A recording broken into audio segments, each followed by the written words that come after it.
नवरात्रि धार्मिक तौर पर देवी दुर्गा से जुड़ा हुआ है। पौराणिक कथा के अनुसार माता भगवती देवी दुर्गा ने महिषासुर नामक असुर के साथ पूरे 9 दिनों तक युद्ध किया था। नवमी की रात्रि को ही माँ दुर्गा ने महिषासुर का वध किया था।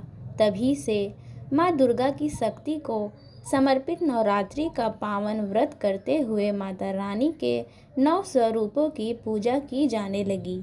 नवरात्रि के 9 दिनों में देवी दुर्गा के 9 रूपों की पूजा की जाती है और प्रत्येक रूप का अलग अलग आध्यात्मिक महत्व है।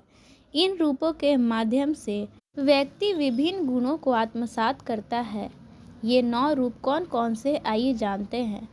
नवरात्रि के पहले दिन शैलपुत्री, दूसरे दिन ब्रह्मचारिणी, तीसरे दिन चंद्रघंटा, चौथे दिन कुष्मांडा, पांचवें दिन स्कंद माता, छठे दिन माँ कात्यायनी, सातवें दिन माँ कालरात्रि, आठवें दिन महागौरी और 9वें दिन सिद्धिदात्री की पूजा की जाती है। और प्रत्येक दिन अलग अलग पूजा विधि से अलग अलग नैवेद्य चढ़ाकर देवी की पूजा आराधना की जाती है। तो आइए जानते हैं 9 दिनों में किस प्रकार से पूजा की जाती है और कौन सा प्रसाद कौन सी देवी को अर्पित किया जाता है।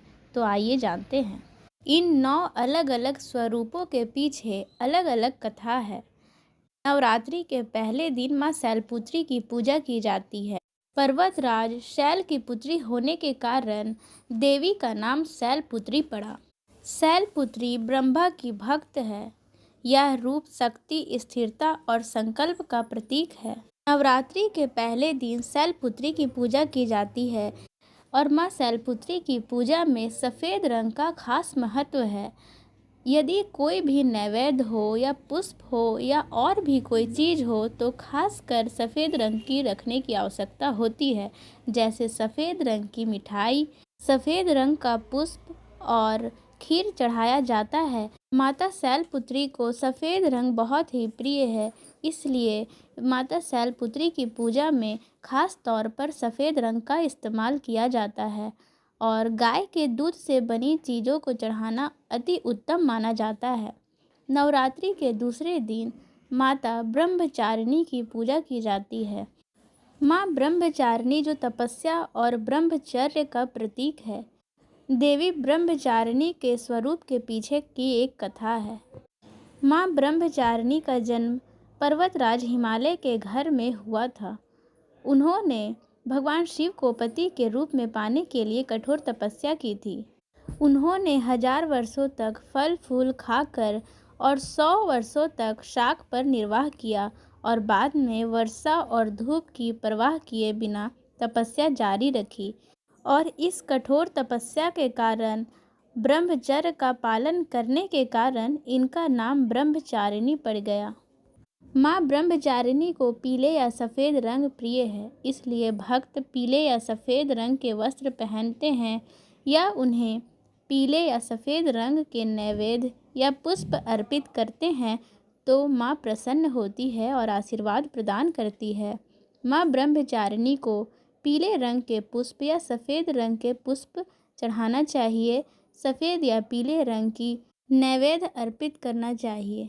नवरात्रि के तीसरे दिन माँ चंद्रघंटा की पूजा की जाती है। पौराणिक कथा के अनुसार जब महिषासुर ने तीनों लोकों में आतंक मचाना शुरू कर दिया, तब देवताओं ने ब्रह्मा, विष्णु और महेश से सहायता मांगी। देवताओं की बात सुनकर तीनों को क्रोध आया और उनके मुख से जो ऊर्जा उत्पन्न हुई उससे एक देवी का प्रादुर्भाव हुआ। देवी को भगवान शंकर ने अपना त्रिशूल, भगवान विष्णु ने अपना चक्र और अन्य देवताओं ने अपने अपने अस्त्र प्रदान किए और देवराज इंद्र ने देवी को घंटा प्रदान किया। माँ चंद्रघंटा को यह नाम इसलिए पड़ा क्योंकि उनके मस्तक पर घंटे के आकार का अर्धचंद्र विराजमान है, इसलिए उन्हें चंद्रघंटा देवी कहा जाता है। माँ चंद्रघंटा को लाल रंग के फूल और वस्त्र अर्पित किए जाते हैं और भोग की बात करें तो दूध से बनी मिठाई, खीर या शहद अर्पित किया जाता है। नवरात्रि के चौथे दिन माँ कुष्मांडा की पूजा की जाती है। देवी कुष्मांडा आदि शक्ति का चौथा स्वरूप है। देवी कुष्मांडा को आटे और घी से बने मालपुए का भोग लगाया जाता है। इसके अलावा पेठा, दही, हलवा, फल और नारंगी रंग की मिठाई भी चढ़ा सकते हैं। और साथ ही यह मान्यता है कि यदि भक्त ऐसा करते हैं तो उन्हें बल बुद्धि का आशीर्वाद प्राप्त होता है। नवरात्रि के 5वें दिन स्कंद माता की पूजा की जाती है। इसके पीछे की एक कथा जुड़ी हुई है और वो कथा है कि एक राक्षस तारकासुर ने तपस्या कर ब्रह्मा जी को प्रसन्न किया और अजर अमर होने का वरदान मांगा, परंतु ब्रह्मा जी ने यह वरदान नहीं दिया और वरदान देने से मना कर दिया। इसके बाद तारकासुर ने ब्रह्मा जी से यह वरदान मांगा कि उसकी मृत्यु केवल शिव के पुत्र के हाथों ही हो, क्योंकि उसे लगा कि शिव कभी विवाह नहीं करेंगे। तारकासुर को ब्रह्मा जी ने यह वरदान दे दिया।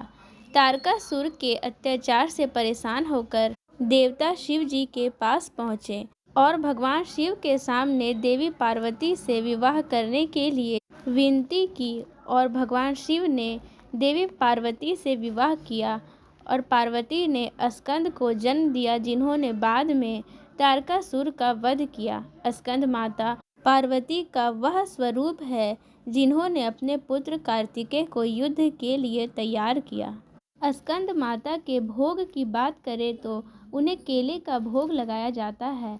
ऐसी मान्यता है कि यदि केले का भोग लगाया जाए तो संतान सुख और व्यापार में सफलता मिलती है। नवरात्रि के छठे दिन माँ कात्यायनी की पूजा की जाती है। पौराणिक कथा के अनुसार महर्षि कात्यायन ने संतान प्राप्ति के लिए माँ भगवती की तपस्या की थी, जिससे प्रसन्न होकर माँ ने उनके घर पुत्री के रूप में जन्म लेने का वचन दिया था। इसलिए माँ कात्यायनी को कात्यायन ऋषि की पुत्री के रूप में भी जाना जाता है। कात्यायन ऋषि की पुत्री होने के कारण माँ का नाम कात्यायनी पड़ा। माँ कात्यायनी में चढ़ाए जाने वाले भोग की बात करें तो उन्हें मीठे पान का भोग लगाया जाता है, शहद से बना हलवा का भोग लगाया जाता है और दूध से बना खीर का भोग लगाया जाता है। नवरात्रि के 7वें दिन माँ कालरात्रि की पूजा की जाती है। पौराणिक कथा के अनुसार ऐसा कहा जाता है कि रक्त बीज नामक राक्षस का संहार करने के लिए देवी दुर्गा ने माता कालरात्रि का स्वरूप धारण किया था और इस वक्त देवी कालरात्रि बहुत ही कुपित अवस्था में थी, जिस कारण इन्हें लाल रंग यदि अर्पित किया जाए या लाल रंग का पुष्प, लाल रंग का वस्त्र अर्पित किया जाए तो यह काफ़ी शुभ माना जाता है और यह फलदायी भी होता है। माता कालरात्रि को प्रसन्न करने के लिए गुड़ और गुड़ से बनी चीज़ों का भोग लगाया जाता है, जैसे कि मालपुआ, हलवा और खीर। माता कालरात्रि की पूजा करने से अकाल मृत्यु, भय और कष्टों से मुक्ति मिलती है। नवरात्रि के 8वें दिन माँ महागौरी की पूजा की जाती है। पौराणिक कथा के अनुसार माता पार्वती ने भगवान शिव को पति के रूप में पाने के लिए कठोर तपस्या की थी। तपस्या के दौरान उनका शरीर काला पड़ गया था, लेकिन शिव ने उन्हें गंगा जल से स्नान कराकर गौर वर्ण कर दिया, जिससे उनका नाम महागौरी पड़ा। माता महागौरी के पूजा के दौरान सफ़ेद वस्त्र धारण करना चाहिए, सफ़ेद वस्त्र अर्पित करना चाहिए, सफ़ेद फूल, सिंदूर, कुमकुम, अक्षत और नारियल अर्पित करना चाहिए, घी का दीपक जलाना चाहिए और इन्हें भोग के रूप में हलवा, चना और पूरी का भोग लगाना चाहिए। माँ महागौरी को नारियल की बर्फ़ी, लड्डू, हलवा, काले चने का भोग लगाना चाहिए। नवरात्रि के 9वें दिन माँ दुर्गा के 9वें स्वरूप माँ सिद्धिदात्री की पूजा की जाती है। इस दिन हलवा, पूड़ी, काले चने, मौसमी फल, खीर और नारियल का भोग लगाया जाता है। माता सिद्धिदात्री के कथा की बात करें तो पौराणिक कथा के अनुसार भगवान शिव ने सिद्धिदात्री देवी की कृपा से तमाम सिद्धियां प्राप्त की थी। माँ सिद्धिदात्री की कृपा से ही शिव जी का आधा शरीर देवी का हुआ था, जिसके कारण शिव अर्धनारीश्वर नाम से प्रसिद्ध हुए। माँ सिद्धिदात्री की पूजा करने से भक्तों की सभी मनोकामनाएं पूरी होती है और उन्हें यश, बल और धन की प्राप्ति भी होती है। नवरात्रि के दिनों में भक्तगण व्रत रखते हैं। इस दौरान खास तौर पर उपवास और शुद्ध आहार का ध्यान रखा जाता है। व्रती साधक केवल फल, मेवा, दूध, दही और अन्य शाकाहारी आहार का सेवन करते हैं। कुछ लोग पूरी तरह से निराहार व्रत रखते हैं, यानी वे केवल जल का सेवन करते हैं। नवरात्रि में व्रत रखने से शरीर को शुद्धता मिलती है और मानसिक शांति प्राप्त होती है। व्रत के दौरान देवी के मंत्रों का जाप किया जाता है और विशेष रूप से माँ दुर्गा के स्तोत्रों का पाठ किया जाता है, जैसे दुर्गा सप्तशती या देवी दुर्गा के कोई अन्य स्तोत्रों में से कोई भी एक स्तोत्र का पाठ किया जाता है या देवी दुर्गा की चालीसा पढ़ी जाती है। नवरात्रि में इन 9 दिनों में किए गए व्रत और साधना का आध्यात्मिक और शारीरिक दोनों रूप से भी लाभ होता है। आहार में संयम रखने से, उपवास रखने से शरीर के अंदर की गंदगी बाहर निकल जाती है और स्वास्थ्य में सुधार होता है, मानसिक स्थिरता आती है।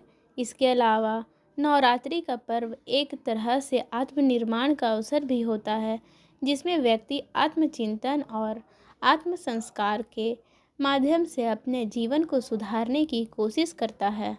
नवरात्रि में देवी दुर्गा की पूजा से भक्तों को मानसिक और भौतिक शांति की प्राप्ति होती है, साथ ही सुख समृद्धि की भी प्राप्ति होती है। माना जाता है कि देवी दुर्गा अपने भक्तों के कष्ट को दूर करती है और उन्हें शक्ति प्रदान करती है ताकि वे अपने जीवन की कठिनाइयों का सामना कर सकें। नवरात्रि के दिन शक्ति और सामर्थ्य के प्रतीक देवी दुर्गा के 9 रूपों की पूजा करके हम अपने जीवन में आध्यात्मिक शक्ति का वर्धन कर सकते हैं। नवरात्रि का पर्व हिंदू धर्म के अनुयायियों के लिए एक अत्यंत महत्वपूर्ण और शुभ अवसर है। यह न केवल धार्मिक आस्था और भक्ति का समय है, बल्कि यह शारीरिक और मानसिक शुद्धता, सामाजिक एकता और सांस्कृतिक समृद्धि का प्रतीक भी है।